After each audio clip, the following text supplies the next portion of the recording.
নমস্কার বন্ধুরা, মাত্র কয়েকদিন আগে 2024-25 আর্থিক বর্ষের যে বাজেট পেশ করা হয়েছে সেখানে অনেক ধরনের সুবিধা নতুন করে দেওয়া হয়েছে, আবার অনেক ধরনের কিন্তু সুবিধা বন্ধ করে দেওয়া হয়েছে, বা কোনো কোনো ক্ষেত্রে দেখা যাচ্ছে ইনকাম ট্যাক্স বা টিডিএস সেগুলো কিন্তু কমানোও হয়েছে।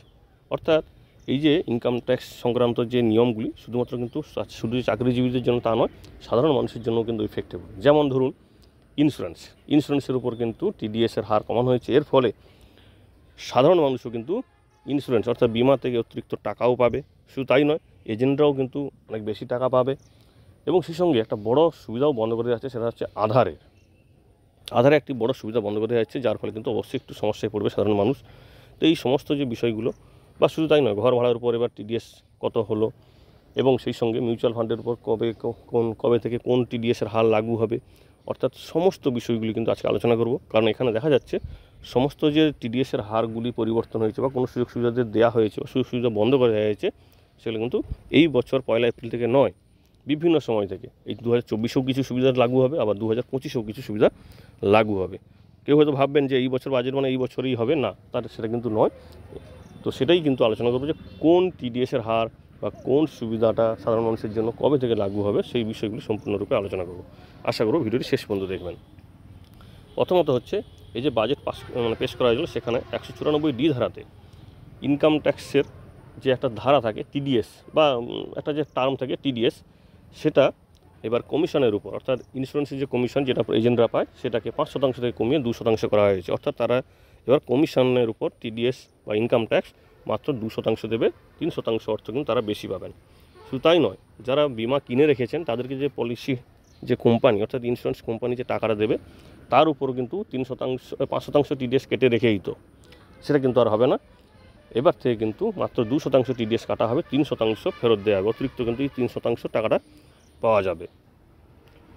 অর্থাৎ আগে কি হতো, আপনাকে যখন ইন্স্যুরেন্সের টাকা দেওয়া হতো, আপনি ট্যাক্স রিটার্ন ফাইল করার পরে আপনাকে 5% টাকাটা দেওয়া হতো, টিডিএস আপনি জমা দিয়েছেন তারপরে। কিন্তু এবার থেকে সেটা কিন্তু হবে না। আপনাকে মেয়াদ পূর্তি যেদিন হবে, এলআইসির মেয়াদ পূর্তি যেদিন হবে, ইন্স্যুরেন্সের মেয়াদ পূর্তি যেদিন হবে, সেদিনই কিন্তু আপনাকে সম্পূর্ণ টাকাটি দেওয়া হবে।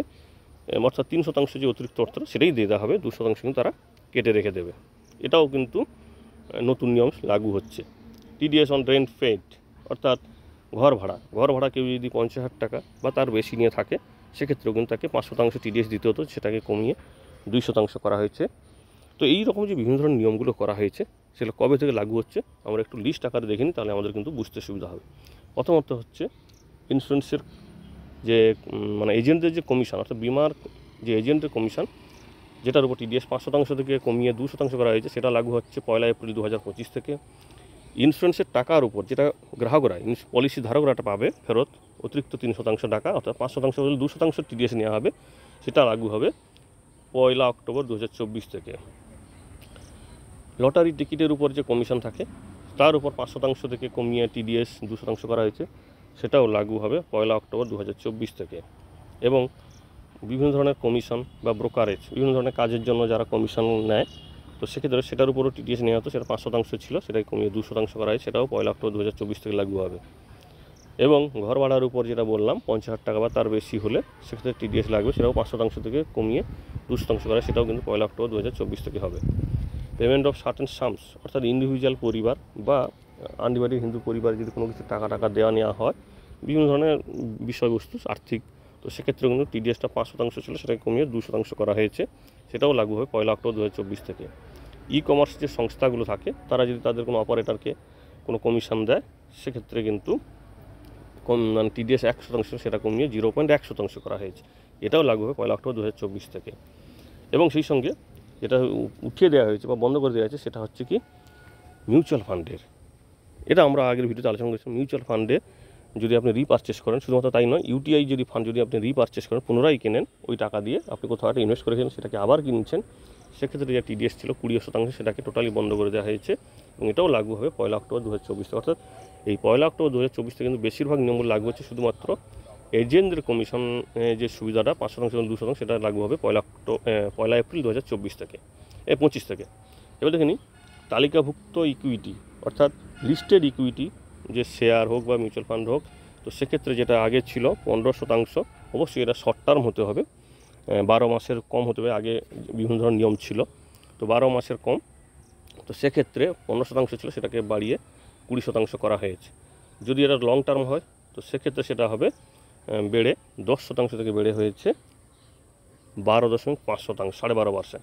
তবে হ্যাঁ, যদি কোনো হাউস প্রপার্টি হয় সেক্ষেত্রে আনলিস্টেড যদি কোনো ইকুইটি শেয়ার হয় সেটা কমানো হয়েছে 7.5%। এছাড়া আরও যে নিয়মগুলো পরিবর্তন সেটা হচ্ছে ইন্ডেক্সেশন, মূল্যবৃদ্ধি সূচকের একটা সুবিধা পাওয়া যেত, সেটা পেলে কিন্তু অনেকখানি ট্যাক্সটা কমে যেত, সেটাও কিন্তু বন্ধ করে দেওয়া হচ্ছে। এবং ইকুইটি ওরিয়েন্টেড যে মিউচুয়াল ফান্ডে ইনভেস্ট করলে, অর্থাৎ তালিকাভুক্ত ইকুইটি শেয়ার হোক বা মিউচুয়াল ফান্ডে ইনভেস্ট করলে যে টাকা তোলা হতো তার উপর যে লাভ হতো, গেনটা হতো, সেখান থেকে 1 লক্ষ টাকা পর্যন্ত ট্যাক্স ছাড় ছিল, এবার কিন্তু 1,25,000 টাকা পর্যন্ত ট্যাক্স ছাড় পাবেন। এবং সেই সঙ্গে লিস্টেড যে ফিনান্সিয়াল অ্যাসেট, বিভিন্ন ধরনের মিউচুয়াল ফান্ড বা শেয়ার, সেগুলো যদি আপনি 1 বছরের বেশি ধরে রাখেন, 1 বছর বেশি যদি আপনি হোল্ড করে রাখেন সেটাই হবে লং টার্ম, তার কম হলে কিন্তু সেটা হবে শর্ট টার্ম। আবার কিছু আনলিস্টেড মিউচুয়াল ফান্ড বা অন্য কিছু নন ফিনান্সিয়াল অর্থাৎ অআর্থিক যে জিনিসপত্র, সেগুলো যদি আপনি 2 বছরের কম যদি ধরে রাখেন সেটা হবে শর্ট টার্ম, আর 2 বছরের বেশি ধরে রাখলে সেটা হবে লং টার্ম। অর্থাৎ লিস্টেড হলে মিউচুয়াল ফান্ড হোক বা শেয়ার হোক সেটা 1 বছরের বেশি হলে লং টার্ম, কম হলে শর্ট টার্ম।